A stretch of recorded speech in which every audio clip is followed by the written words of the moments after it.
I have a bunch of apps on my phone right here, and so apps are great. That's Delaware Attorney General Beau, the son of Vice President Joe Biden. He doesn't think all smartphone apps are that great. There shouldn't be an app that allow people to avoid law enforcement's effort to keep people safe on the streets. And an app that's dedicated to having people be able to avoid DUI checkpoints is simply not good public policy, and it's a danger to the community. Biden is talking about smartphone apps such as Trapster, which lets users know where cops have set up DUI checkpoints.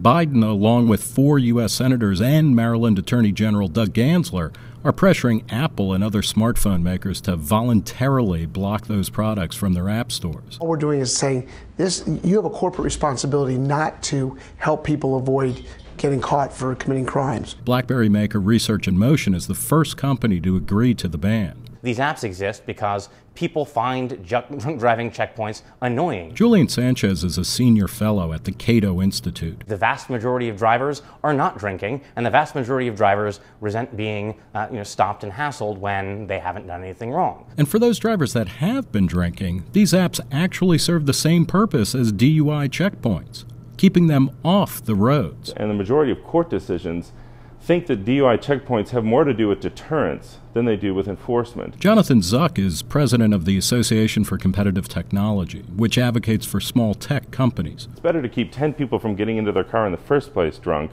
than it is to catch one guy driving drunk, right? And so the more people know, the less likely they are to actually get in the car in the first place. There's even certain jurisdictions where the cops are the ones putting the information into these applications. If I can get my compliance without having to write a ticket, I've done my job. That's why cops in Travis County, Texas, which includes the state capital of Austin, are collaborating with the makers of Trapster. This is an information distribution system.